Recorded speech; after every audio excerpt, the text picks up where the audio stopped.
Et le temps va être déterminant. C'est aussi un nouveau degré de liberté. Formation ouverte, ouverture, flexibilité, et non pas formation tout ou en partie à distance, qui est la nouvelle définition de la FOD que je n'apprécie pas trop. Moi, je préfère la formation ouverte et à distance. Le temps, pour qu'il y ait de l'individualisation, il faut qu'on puisse installer calmement et tranquillement la question de l'asynchronicité des apprentissages. S'il n'y a pas un temps asynchrone qui va permettre de différencier le temps de l'équipe pédagogique et le temps de chacun des apprenants, eh ben, on n'aura pas la possibilité de donner cette autonomie à l'apprenant. Et puis de la multimodalité, Isabelle l'a rappelé, apprentissage individuel, apprentissage collectif, apprentissage en centre, apprentissage à distance, apprentissage synchrone, asynchrone. Mais surtout, pour moi, pour qu'il y ait de l'individualisation, il faut qu'il y ait à la fois des activités contraintes, des activités souples et des activités libres pour donner un degré de liberté à l'apprenant. Voilà, j'espère que je suis clair. Donc, c'est à partir de ces 6 critères qu'on va savoir ce qu'on fait un peu, beaucoup ou passionnément de l'individualisation. Et c'est 6 portes d'entrée pour aller vers l'individualisation. Ça résulte de choses qu'on connaît depuis longtemps. En particulier, je fais référence attendez, hop, je retrouve ma feuille. Au postulat de Burns, qui dès 1972 a dit et écrit très clairement que 2 élèves n'apprenaient pas pareil. Et donc il a décliné sur 7 critères. Bah, ces 7 critères-là, on peut les appliquer aux adultes. Pour conclure, avant de passer la parole à Yamina, pour respecter le timing, comme on dit en espagnol, pour moi, fondamentalement, et c'est ce qu'on a écrit avec Anne dans les 2 articles qui vont être publiés sur le site d'Aignoa. Merci pour le lien vers le site, vers l'article dans le clavardage. C'est que fondamentalement, pour moi, les décideurs et les financeurs nous parlent d'individualisation, mais ils ont en tête le modèle scolaire. Alors, je rends hommage à mes maîtres qui m'ont appris à lire, et écrire et compter. Ils m'ont pas appris à dire non, ils m'ont pas appris à apprendre, peut-être, mais en tout cas, ils m'ont appris plein de choses.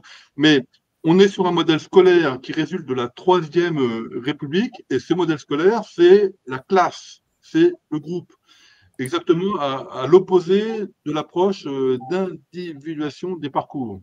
Et donc, je pense que culturellement, le premier frein qui nous empêche de faire de l'individualisation, c'est dans la tête des décideurs qui ont réussi à l'école, dans la tête des financeurs qui ont réussi à l'école.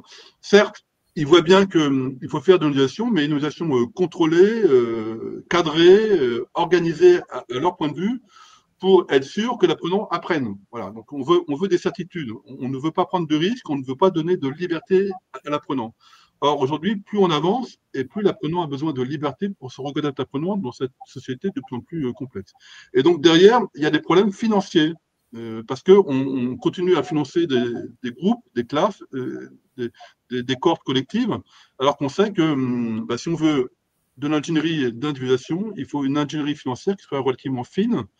Et donc, on a déjà au sein du FFOD devenu Ainoa milité pour le forfait temps, pour que les équipes pédagogiques puissent estimer un forfait temps, pour que cet apprenant puisse atteindre des objectifs plus rapidement, d'autres moins rapidement, et qu'en moyenne, on ne soit plus sur le contrôle du temps, mais le contrôle des activités pour atteindre les objectifs. Malheureusement, ce forfait temps est apparu et puis a disparu, et donc voilà. Opportunité. Pour développer l'individualisation, je pense qu'il faut qu'on travaille le projet collectif avec les membres des équipes pédagogiques, non pas sur ce que l'apprenant doit apprendre, mais sur ce que l'apprenant doit faire et comment il doit le faire. Est-ce qu'il doit le faire en présentiel ou à distance, de manière individuelle ou collective? Et c'est là où on a la souplesse de l'individualisation qui va permettre de développer toutes les multimodalités. Je renvoie au livre de Marie-Christine Lorca sur l'ensemble des modalités. Enfin, pour finir, avant de passer la parole à Yamina, je le dis et je le redis, derrière cette difficulté de mettre en place l'individualisation, que fait l'apprenant, où est l'apprenant, quand est l'apprenant, c'est la question de la liberté de l'apprenant et donc la question du contrôle de l'apprenant.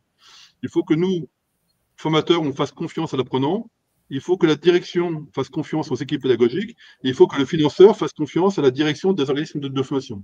Bon, confiance n'exclut pas un contrôle, mais un contrôle positif. Et donc, voilà, il faut qu'on évolue. Et l'hypothèse que je fais pour installer durablement l'individuation, c'est que dans la tête des financeurs et dans la tête des décideurs, on puisse poser le concept d'apprenant. Dernière chose, avant de passer la parole à Yamina, je pense que j'ai fait le tour de ce que je voulais dire, c'est que Calliope nous oblige à prendre en considération les besoins et les attentes de chacun des bénéficiaires. Donc, on est bien sur une logique d'individuation. Mais comme le faisait remarquer ma collègue Anne Bucker, ici présente, dans le référentiel Calliope, le terme individuation n'apparaît pas. Donc, c'est encore un paradoxe, c'est encore un mystère. On nous demande de faire de l'individuation sans citer le terme d'individuation des parcours. Je remis les postulats de Burns, hein, vous les connaissez peut-être. Et pour finir, un schéma qui est pour moi au cœur des pratiques des APP, qui fait la transition avec Yamina, c'est que l'individuation, c'est un ensemble de procédures technico-pédagogiques quand je vais concevoir mon dispositif avec les parcours. C'est là où je vais mettre potentiellement tous les degrés de souplesse, toute la flexibilité possible. On n'est pas dans un libre-service, mais on essaie d'ouvrir au maximum dans la limite des moyens qui me sont alloués. Mais si je fais que de l'individuation, alors je vais mettre l'apprenant en difficulté. Il faut qu'à côté de l'individuation, je puisse l'accompagner et que l'accompagnement soit personnalisé. Donc, ce sont des postures d'aide, de valorisation pour chacun des apprenants. Et si je suis capable de maîtriser le concept d'individuation et le concept de personnalisation et de les mettre en œuvre, alors je vais créer une dynamique favorable pour que l'apprenant puisse s'autonomiser à travers en particulier quelque chose de fondamental. S'il n'y a pas d'auto-formation accompagnée, pour moi, c'est difficile d'imaginer un concept d'individuation durable et stable. Voilà ce que je voulais dire.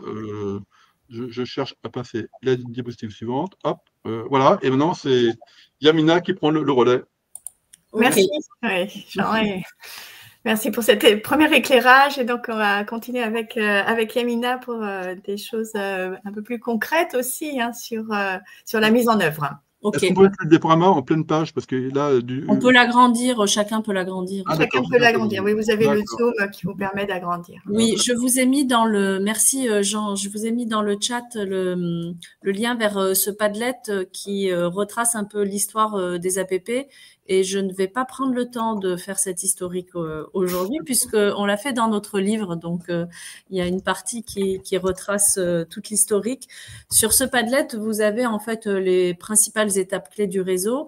Et ce que je voulais à travers cette diapositive, c'est simplement vous montrer que l'individualisation existe dans le réseau des APP depuis 40 ans. Et pour l'exercice, j'ai consulté les premiers cahiers des charges. Et dès les premiers circulaires et cahiers des charges, donc dans les années 80-85, c'est la date de naissance, l'acte de naissance du réseau des APP, on retrouve, contrairement au référentiel Calliope, on retrouve le mot individualisation au moins une vingtaine de fois. Alors, pas forcément le mot lui-même, mais la notion d'accompagnement individuel, d'accueil individuel, de parcours individualisé, et toujours associé avec, comme l'a dit Jean, la personnalisation. Donc, personnalisation, auto-formation, individualisation vont ensemble et sont vraiment au cœur des APP. C'est pour moi, dans les APP, l'individualisation, ça n'a pas été une option pour correspondre aux demandes des financeurs ou à l'ère du temps. C'est quelque chose qui a structuré la philosophie pédagogique des APP et qui est vraiment structurant. C'est toute une organisation. On dit que l'individualisation, c'est l'organisation globale de l'offre de formation, du parcours de formation, depuis l'accueil jusqu'au bilan. Donc voilà, c'était pour illustrer cet ancrage dans les pratiques APP. Ensuite, pour vous expliquer, pour ceux qui ne connaissent pas le label APP, donc c'est un label qui repose sur un cahier des charges avec plusieurs fondamentaux que vous voyez à l'écran. Donc, il y a la personnalisation dont on a parlé, l'accompagnement de l'apprenant, avec le formateur référent qui va accueillir, recevoir l'apprenant, le suivre sur son parcours et faire le bilan avec lui. La diversité des publics accueillis en flux, on parlait tout à l'heure de flux en entrée-sortie permanente.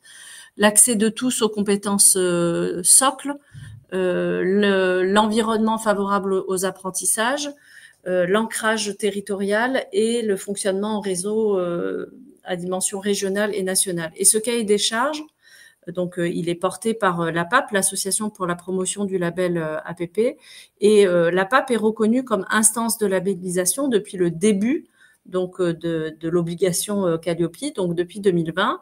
Et quand on compare le cahier des charges APP au cahier des charges Qualiopi, on voit que on retrouve, sans retrouver le mot individualisation, mais sur les 4 premiers critères Qualiopi, toutes les éléments sur l'information du public, l'adaptation aux besoins, les modalités d'accueil, l'accompagnement, le suivi de l'évaluation, l'adéquation des moyens. Donc tout ça, on le retrouve, il y a une cohérence entre le label APP et Qualiopi.